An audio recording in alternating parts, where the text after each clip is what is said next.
Imagine walking home after a late shift, the cool night air on your face, your headphones playing your favorite song, when suddenly, flashing red and blue lights cut through the darkness. You're not speeding.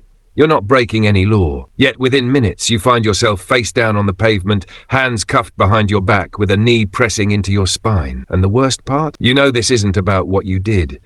It's about what you look like. This is the story of Marcus Green, a 29-year-old delivery driver from Newark, New Jersey. Marcus wasn't a criminal. He wasn't a troublemaker. He was a man who worked 2 jobs to support his mother and younger sister after his father passed away. His friends described him as the guy who would give you the last dollar in his pocket. But on the night of April 14th, 2023, none of that mattered. Marcus had just finished his second shift at a local warehouse. It was close to midnight, and he decided to take the longer route home, a quieter street where he could clear his mind. He'd walked that road dozens of times before without incident, but that night was different. A police cruiser pulled up behind him, sirens blaring. 2 officers stepped out. "Hands where I can see them," one shouted. Confused, Marcus froze for a moment before slowly raising his hands. "What's going on, officer?" he asked, his voice shaking. The reply came fast and sharp. "We got a report of a suspect matching your description involved in a break-in 2 blocks from here. You fit the profile." The profile?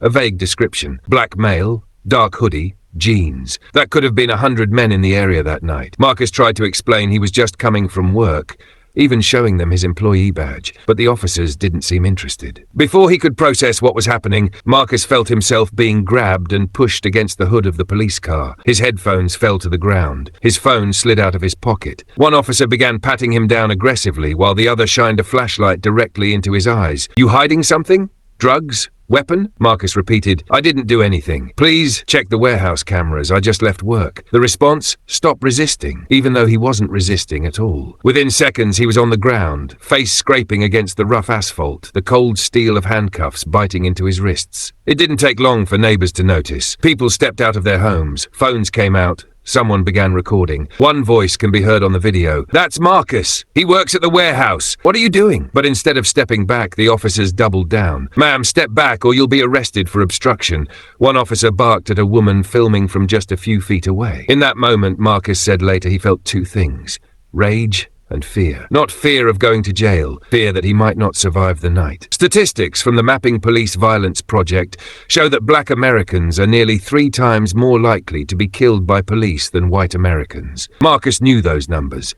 He knew the names: George Floyd, Elijah McClain, countless others. And as he lay on that street, he wondered if he was about to become the next name on that list. The officers rifled through his backpack. They found a change of clothes, his lunchbox, and a few delivery receipts. Nothing illegal. Still, they kept him cuffed, questioning him for nearly 25 minutes. When another patrol car arrived, Marcus thought maybe they were there to clear things up. Instead, a 3rd officer began asking the same questions. "Where were you earlier tonight? Who can vouch for you? Why were you in this neighborhood?" Marcus's answer never changed. "I was at work. Call my manager." They didn't call. Eventually, the officers got a message over the radio. The actual suspect had been caught several blocks away. He didn't look anything like Marcus. No apology was given. The cuffs were removed. "You can go," one officer said, as if Marcus had simply been inconvenienced by a traffic jam. But Marcus wasn't free. Not really. He walked home that night with scraped wrists, a bruised shoulder, and something far worse, the deep, soul-crushing knowledge that his skin color had made him a suspect in his own city. In the days that followed, Marcus tried to move on, but the incident haunted him. He had trouble sleeping. He avoided walking home alone at night, and the video recorded by a neighbor was about to go viral and bring a storm Marcus never saw coming. 2 days after the incident, Marcus was at home scrolling through his phone when he saw it. A shaky but clear 2-minute video uploaded to Facebook. It showed everything. The flashing lights, the aggressive commands, Marcus being slammed against the hood, the knee in his back, and his repeated words, "I didn't do anything." By the next morning, the video had over 250,000 views. Comments poured in. "Here we go again. Another innocent black man harassed for existing. Why didn't they apologize? We need to know the officers' names." But there were also comments Marcus knew would come. "We don't know the full story. He must have done something to look suspicious. Stop playing the race card." Within 48 hours, local reporters showed up outside Marcus's small apartment. "Marcus, do you want to comment on what happened?" He declined at first. He didn't want trouble. He didn't want to be that guy, another name trending for a week and then forgotten. But when his younger sister, 14-year-old Jada, came home from school in tears because her classmates had seen the video, Marcus knew he couldn't stay silent. 3 days later, he sat down with a local news anchor. His voice shook as he said, "I've lived in Newark my whole life. I work hard. I've never been in trouble. To those officers that night, I was just a black man in a hoodie walking down the wrong street. That was enough to treat me like a criminal." The interview struck a nerve. Clips from it spread across Instagram, Twitter, and TikTok, reaching over 1 million people in just a few days. What happened to Marcus wasn't rare. According to a 2023 Washington Post analysis, Black Americans are stopped by police at double the rate of white Americans in nearly every major U.S. city. In some cities, the gap is even wider. 2019 Stanford University study analyzed nearly 100 million traffic stops across the country. Results? Officers were far more likely to search black and Latino drivers, even though searches of white drivers were more likely to turn up illegal items. These numbers tell a story that isn't just about Marcus. It's about a system where matching the description can mean existing in your own skin. Marcus's story caught attention because there was video. What about the thousands of stories without a camera? David Harper, a 42-year-old father from Oklahoma. June 2022, David was walking home from a late-night shift.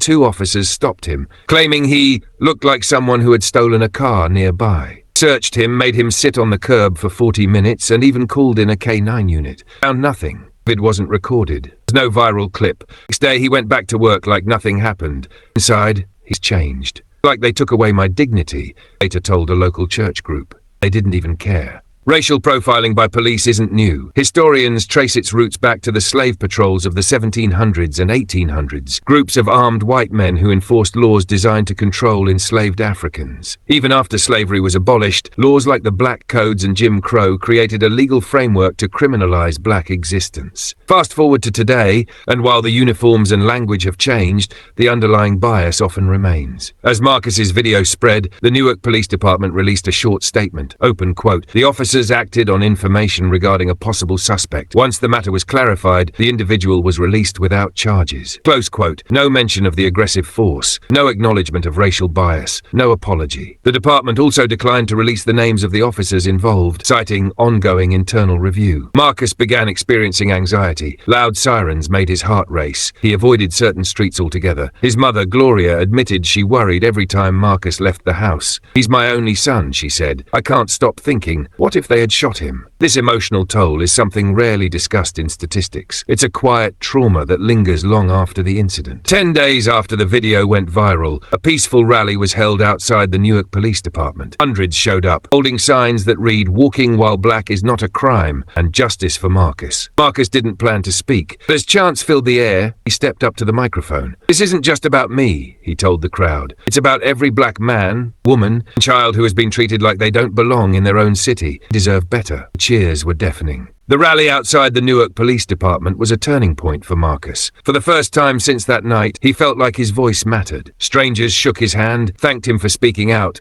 and promised to stand with him. But not everyone was supportive. 3 days after the rally, Marcus received an anonymous letter slid under his apartment door. It read, "Watch yourself. People who stir trouble don't last long." There was no signature. No return address, just a warning. Marcus tried to ignore it, but then the phone calls started. Blocked numbers, silence on the other end. Sometimes a low chuckle before hanging up. Friends told him to keep a low profile, but Marcus had already crossed that line the moment he spoke publicly. "If I stay quiet," he told his mother, "then nothing changes. And I can't live with that." Civil rights attorney Angela Morris reached out after seeing the viral video. She believed Marcus had grounds for a lawsuit against the Newark Police Department for unlawful detention and violation of his Fourth Amendment rights. But Angela was honest. Cases like yours are difficult. Police departments have powerful unions, and proving racial bias in court is a steep uphill battle. Still, Marcus agreed to move forward. It wasn't just about winning. It was about creating a public record that said, "This happened, and it was wrong." In official filings, the police department claimed the officers acted in good faith, based on a dispatch description. They insisted that no excessive force was used and that Marcus was detained only as long as necessary. To Marcus, it was like reading a report about someone else's life. There was no mention of the knee in his back, no mention of the bruises on his wrists, no mention of the humiliation. By now, National media outlets had picked up the story. Marcus appeared on a morning talk show where the host asked, "What do you want people to take away from this?" Marcus looked straight into the camera. "I want them to know this isn't rare. I want them to know my skin color should never make me a suspect. And I want them to know, if it can happen to me, it can happen to anyone." His words struck a chord. Social media filled with hashtags like Justice for Marcus and Walking While Black. A local community centre started a petition demanding the officers involved be suspended without pay and undergo anti-bias training. Within a week, it had over 50,000 signatures. Donations poured into a legal defence fund for Marcus. Even strangers from across the country sent letters of encouragement. One read, "Marcus, I don't know you, but your courage gives me hope for my son. He's 15, and I worry every day when he walks to school. Thank you for speaking out." Under mounting public pressure, the Newark Police Department announced the 2 primary officers involved had been placed on administrative leave pending investigation. It wasn't the full justice Marcus wanted, but it was a start. Too long, cases like his were swept under the rug without consequences. Civil rights organizations pointed out that Marcus's case was one of thousands that occur every year across the United States. Many never make headlines. Many victims never speak up, often out of fear of retaliation, disbelief that change is possible, or simply exhaustion from fighting a system stacked against them. Even with the outpouring of support, Marcus admitted the fight had taken a toll. "I don't sleep well. I'm hyper-aware whenever I'm in public. Every time I see a police car, I wonder if they recognize me." Angela, his attorney, reminded him, "Change is slow, Marcus. Change happens because people like you refuse to back down." Months later, the city offered Marcus a settlement. The amount was undisclosed, but it came with one condition: he could not speak publicly about the case again. Marcus refused. "Not about money," he said. "It's about making sure they can't do this to someone else without the world knowing." Case is still ongoing. Marcus knows it could take years before there's a final judgment. He also knows he's not fighting alone anymore. Marcus's story is not just about one night in Newark. It's about a system where skin color can dictate how you're treated, not your actions, not your character, your appearance. It's about communities that are tired of being told to move on when justice is denied. It's about the thousands of people whose stories will never go viral, whose pain is just as real. Call to action for V. If you're watching this and you think this doesn't affect you, think again. Justice anywhere is a threat to justice everywhere. Don't just share this video. Learn the names. Speak up when you see wrong. Support organizations fighting for police reform, as change doesn't happen in silence. It happens when enough voices demand it. Marcus once said, "I don't want to be a hashtag. I want to be a man who stood up and made sure no one else had to live my story." Maybe that's how change really begins.